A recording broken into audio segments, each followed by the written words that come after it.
Hi,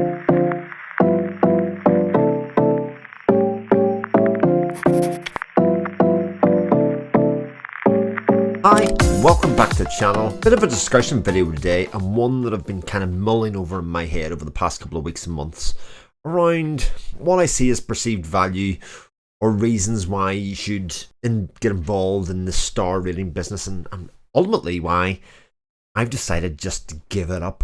Hi, my name's Chris, and I'm here to talk today about star ratings. Now, I kind of think that a lot of people might have very different views in this, so this is more, rather than me saying this is what you should do, this is the right thing to do, let's start a discourse about this and actually see whether star ratings are doing, I think, what they purported to do. So let's start with what I think the problem is. I was recently having a discussion with some friends actually about films and about trying to create our top 100 films list, just as a discussion point to kind of share between ourselves and do that. And I thought, God, this will be easy. I log and star rate everything that I watch on Letterboxd, and so trying to create a top 100 films actually as a starting point should be fairly easy. I'll go on to Letterboxd and sort by star rating, and I will jump at my top and favourite films I've ever seen, and then it'll just be a case of putting them in some sort of order. Easy, you might say, except when I did that, didn't get my top films list at all. In fact, I got sort of a curated list of accepted, classically, brilliantly well received films, followed by my favourite films down below. The things that I hold near and dear to my heart, the things that are slightly imperfect, but that we love even more for their imperfections, the things that we like to revisit, the things that we get more out of when we discuss them, when we create a discourse about them, without just accepting that this is brilliantly made, this is brilliantly cast, this is brilliantly written, this is brilliantly shot. Because ultimately, that what we are scoring there are different things than what we consider to be our personal connection with a piece of art. Now, for you, you might be able to discern actually your emotional connection with something far better in a star rating than I do, but I know from speaking to many others that this is also a commonly held view. Is this even a problem? And here is where my background is in maths and teaching maths, even rudimentary maths. I think a lot of people will understand it's the scale of small and the scale of large numbers. So if you have a really popular film, say The Shining, we're just finished horror season here, The Shining, if I go into any aggregate site and look at the average score for that, that is based on thousands and thousands of ratings and reviews. So actually, when you scale things up really, really large, aggregate scores like this are quite effective in determining whether something is considered good or not as good or otherwise. If you want to delve in further, Letterboxd and IMDb, etc., all have user reviews in there. So if you have consumed a bit of art or the piece of content, then you can go in and see why people thought that, or why you might have thought differently than them. The other part of but this is wrong, and it's actually part of the problem that you have with Likert scales like this and with 5-star rating scales, is that a lot of people don't ascribe to both extremes in the spectrum. So a 1-star review and a 5-star review, depending on your type of person, you may feel that this is very hallowed ground. Something would have to be completely egregious or be completely overwhelming to score either a 5-star or a 1-star. And in certain aggregate sites like Letterboxd, you can put half stars in, and so 4.5 stars is effectively the top mark for a lot of people. 2 stars is effectively the lowest mark that a lot of people will give, and they fall quite easily through that. It's the law of averages. There are lots of experiments that I do within my classroom to show people how general averages or aggregate averages actually influence our ability to reason and think. And, you know, there's lots of experiments out there to do that. And if anybody's interested, I'll put a short together and I'll show you an example. So if we're not using either of the extremes, then we narrow the field from a 5-star to basically a 3-star rating at that stage. But that actually creates a problem, and especially in the book market. As I've got to talking to many smaller independent authors, or people that rely very heavily on ratings in order to generate interest or sales for the book, we actually have a pretty substantial problem. And that is when you're dealing with small numbers of reviews, especially when you're starting off, it does not take very much to throw the aggregate score way off. Here we have a book that is just about to receive its 4th review. It's 5-star, 5-star, 5-star.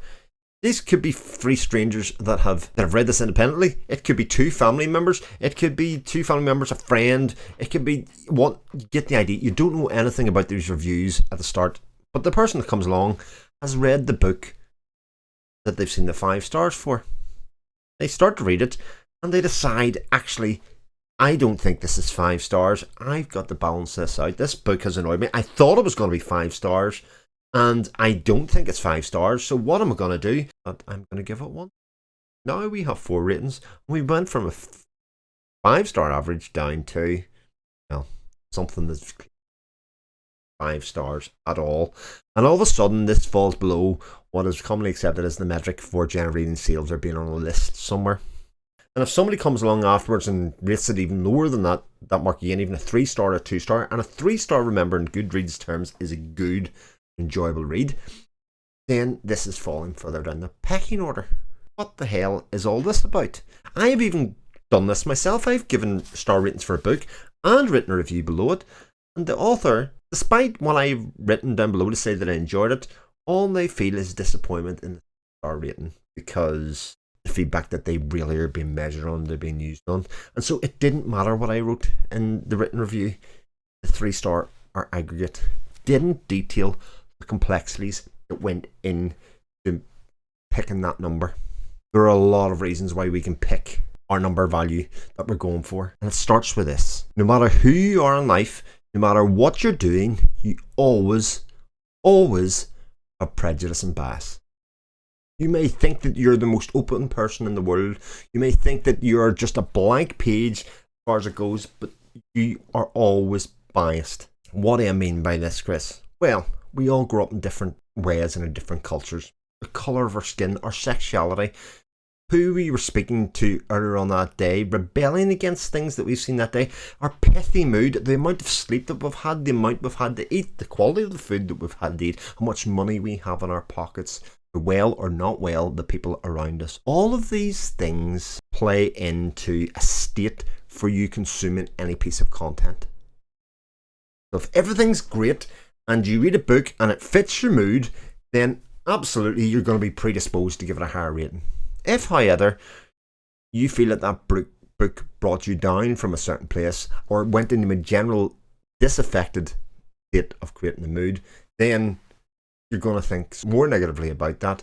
Or even, to give an example, to say, well, I was feeling great when I started this book or this movie, and I feel so now. It's sort of the book's fault for making the quality of my life less. It was well written. It was very effective in what it tried to do. But ultimately, it was a bit of a Debbie Downer. Great book, well written, 4 stars, 3 stars. You get the idea. The bias and prejudice that you take to judging any piece of content will ultimately reflect in the score. The number that you pick at any given stage or when you finish could change depending on the time of the year, could depend on the way that it was written, could depend on your access to technology. So many things affect it. So why are we hung up on this ultimate star rating? Ultimately, this star number or rating is reductive. It's something that signifies a time and a place and a feeling at a point. I can't tell you the amount of films that I've hated for many years, went back and revisited, and went back and considered it now one of my favourite pieces of content.